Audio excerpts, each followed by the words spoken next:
If you're a Canadian citizen who is thinking about purchasing real estate here in the States, whether as a primary residence, a vacation property, or perhaps as an investment, there's a host of important things that you must know before you start your search. In this video, we're going to cover the top 7 categories of questions that I get asked by Canadian clients who are considering a purchase here in Washington, and we're going to get started right now.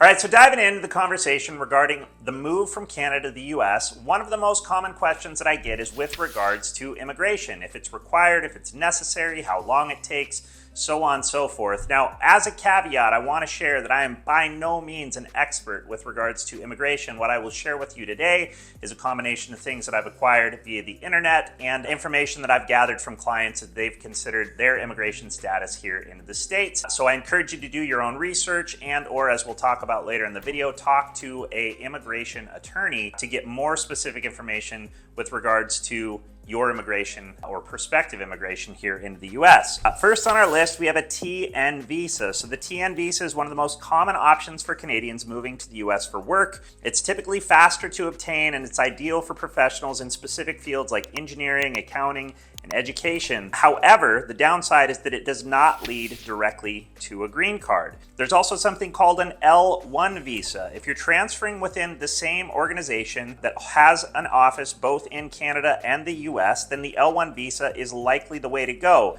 It allows intra-company transfers primarily for executives and specialized workers, and it can eventually lead to a permanent residency status. Last on the list, we have the family-based green card. So if you have immediate family members who are US citizens or permanent residents, you may qualify for a family-based green card. This is a longer process, but it does provide permanent residency. Now, these processing times can range anywhere from several months to over a year, and I do have clients who are in the process now with an immigration attorney who have suggested that it's maybe more like 18 months for completion of this status. As this can be an overwhelming process, there's a lot of moving parts and pieces. I always encourage people to connect with an immigration attorney. If you need a recommendation, I have a handful that I could send your way, so questions on that, go ahead and reach out and I'll be glad to make an introduction. So next on the list, it's important that we talk about the type of home that you're looking to purchase. Now, is this going to be a primary residence, a vacation property, or perhaps an investment property? See,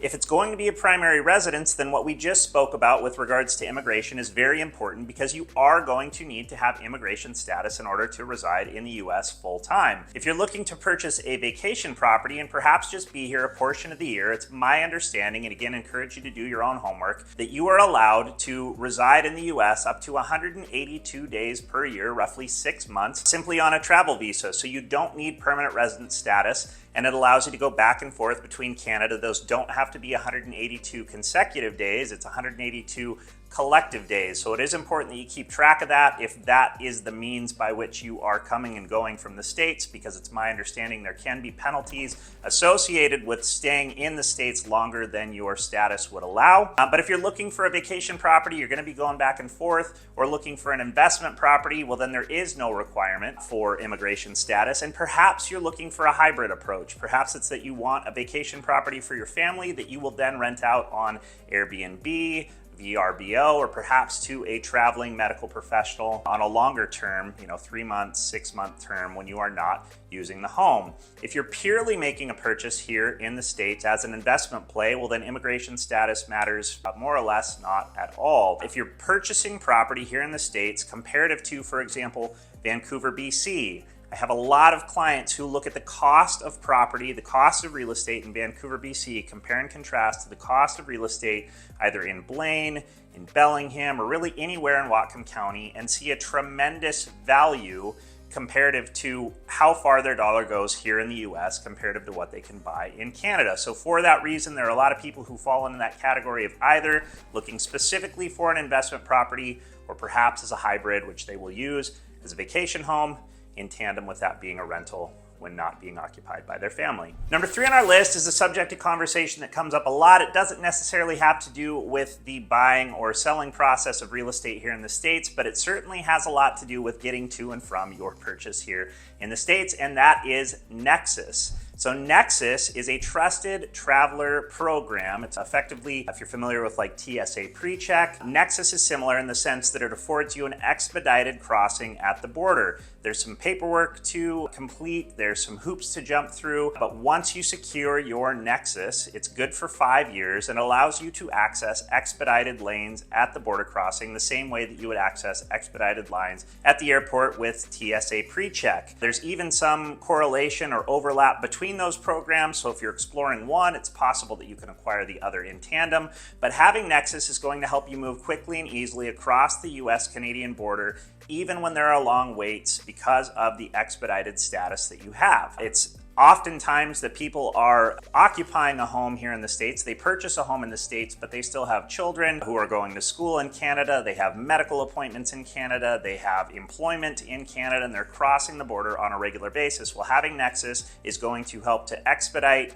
and mitigate for unexpected long-time border waits that can happen pretty much without notice. So if it's something that you're considering being cross-border, traveling between the US and Canada on a regular basis, it's highly recommended that you purchase and enroll in NEXUS, and that's something that you can find online. All right, so next on our list, we want to talk about how you'll actually pay for the property that you're purchasing. Now, there's really two main options, the first of which is cash, the second of which is finance. Now, if you're a cash buyer, that expedites the process a bit, makes things a little bit cleaner, a little bit more straightforward. The pros to making a cash offer on a purchase is that you do not require any mortgage application. There's no hoops to jump through, no paperwork to submit. It will also reduce your closing costs, and it will expedite the closing time frame on your purchase. If cash is not an option, or you would prefer to have those liquid assets employed in other endeavors that are perhaps creating for you a greater rate of return than the appreciation and value of the home, well, then that's great. We've got options for you in terms of financing as well. A lot of people ask, hey, can I get financed for a purchase if I'm a Canadian citizen in the US? And the answer is yes. We'll talk a little bit more about that as we move forward into the US mortgage versus the Canadian mortgage category here later in the video. But I've got a great local lender who can leverage your Canadian tax returns and your Canadian credit score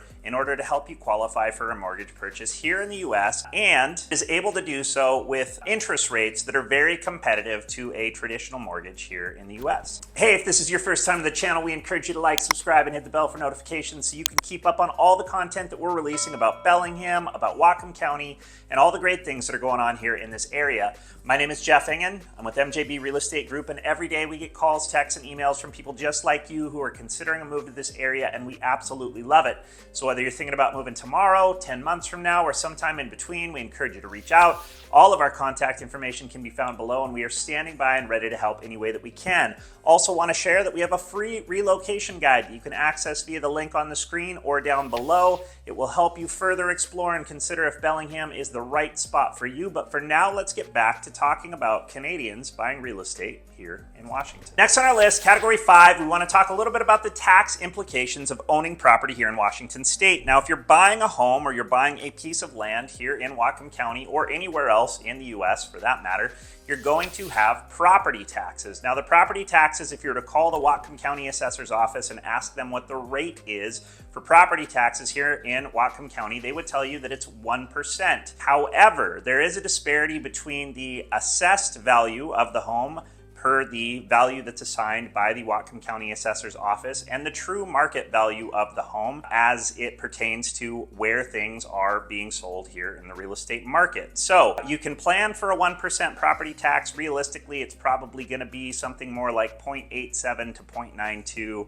or thereabouts. But you will have property taxes. Those can either be paid out of pocket. They're due twice annually, once in April and once in October. Or if you're financing your purchase, you can roll your property taxes into your monthly mortgage payment. Number 2 would be the consideration of if you have rental income on the property. So whether it is a full-time rental and investment property, whether it's a vacation rental / vacation home for you and only being rented out a portion of the year, you are going to have income that's associated with the renting of that property, and you are going to have tax that is due based on the rental revenue generated by the property. Again, it's going to be different if it's full-time versus if it's part-time or seasonal or vacation rental. So we're going to want to connect you with an accountant or a bookkeeper who can help you to navigate that piece of the puzzle. But if you have rental revenue on the property, you will of course be taxed on that. Last but not least, we have what's called capital gains taxes. Now, capital gains taxes are typically only realized when you are selling a property. Now, if you are buying the property as a Canadian and you are living in the property full-time, residing here in the States as a permanent resident for employment or otherwise, then your tax implications are going to be different than if you are what would be considered a non-resident alien, a full-time Canadian citizen who just happens to own property here in the States. There is no difference on the front end when you're purchasing a home, but there is a difference on the back end when you're selling the home. So if you sell the home as a non-resident alien, there's something called FIRPTA, F-I-R-P-T-A. FIRPTA stands for the Foreign Investment in Real Property Tax Act. Now, this is something that goes all the way back to 1980, and the purpose of this program is that if you are a Canadian citizen who is not reporting taxes here in the States, there is no means for the U.S. government to assess capital gains taxes at the time that you sell the property. So there is an automatic withholding percentage of the funds ranging between 10 and 15% at the time of sale on that property, and that is held until you file taxes in that same calendar year, at which point in time things will be reconciled and you may owe or may not owe that some odd 10 to 15% based on how long you've owned the property, as well as how much profit you've made, how much margin you've made from the time that you purchased to the time that you sold. So those are the tax implications when it comes to real estate ownership here in Washington. All right, so next on the list, we're talking a little bit about credit and banking. Now, as I shared earlier in the video, it is possible for you to secure a pre-approval for the purchase of a home leveraging just your Canadian tax returns and your Canadian credit score. But it is important for you to know that your Canadian credit score does not transfer to the US. So you will need to establish relationships here with financial institutions. It will be important for you to start to build a credit score and a credit profile and history here in the States. And one of the quickest ways for you to do that is either through the establishment of some sort of recurring payment, whether that's a vehicle, phone. You can also, of course, acquire a credit card, begin to make small purchases, pay those things off. But you're going to want to make a connection with a local financial institution, get your bank account set up, and have a credit history and profile here in the States in tandem with your home ownership. All right, so category number 7, the last thing I want to talk through before we wrap up is the difference between Canadian and US mortgages. Now, in Canada, my understanding is that more often than not, a Canadian mortgage is a 5-year term on what we call here in the States an adjustable rate. So an adjustable rate mortgage with a 5-year term, it means you're going to lock into a rate for a 5-year period, at which point in time that rate will need to be renewed, and it can either go up or down depending on market fluctuations. Here in the States, we do things a little bit differently. Typically, we're locking into a 30-year fixed mortgage. Now, there are other loan products and other loan terms that are available to you here when you're making a purchase in the States. So it could be a 30-year, a 15-year, a 10-year, 20-year. There's also adjustable rate products here in the States. So the most common being a 3, a 5, a 7, or perhaps even a 10-year adjustable rate mortgage. But the vast majority of buyers are locking in a rate for the next 30 years. Now, this affords you the opportunity to secure this rate for a long period of time and know that it's not going to get any worse during the term. If things improve, if rates, let's say that rates at this point in time, recording this video in September 2024, let's say that rates are in the low 6s, high 5s, as they begin to come down a bit. Let's say that you lock it in a 5 3/4 rate on a 30-year term, and 6 to 8 to 12 to 15 months from now, rates go all the way down to something like 4.75. Well, you have the option at any point in time, without penalty, to finance that mortgage and get that lower rate and lock in for a new term at 30 years, 20 years, whatever the case might be. There are no penalties for refinancing, but you do have to pay all of the loan origination fees and the common fees that are associated with creating a new mortgage, just as you would have that first time. Another important thing for you to note is that these mortgages are non-transferable. So in some cases, my understanding in Canada is you have the option to take your mortgage from one property to another, or perhaps transfer an existing mortgage from a seller to a buyer. We're not doing any of that here in the States. So your mortgage is attached specifically to you and attached specifically to the property for which it has helped you purchase. It is non-transferable. But many investors, when they're thinking about buying a property here in the States comparative to Canada, one of the biggest things they're excited about is that opportunity to lock into a 30-year term as opposed to a 5-year term that they're accustomed to in Canada. One more important note as we wrap up the conversation specific to mortgage, I did share with you twice in this video previously that you are able to acquire a mortgage with a U.S. lender without any U.S. income and without any U.S. tax returns. The things that you will need in order to get started on that are your previous year's tax returns in Canada, your T4s, typically your pay stub for the most recent 30-day period, as well as any details on real estate that you currently own in Canada, along with taxes, insurance, any prospective strata fees that you pay.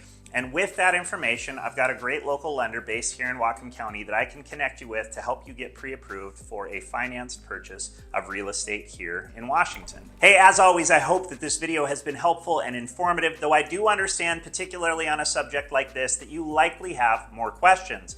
Want to remind you one last time that all of my contact information can be found below and encourage you to reach out. I would love to help in any way that I can. One last time, remind you to like and subscribe, as well as to download that free relocation guide, no strings attached, to help you continue to explore the Bellingham area and if this might be the right spot for you. But for now, just want to thank you for taking the time to watch this video. I look forward to seeing you again soon.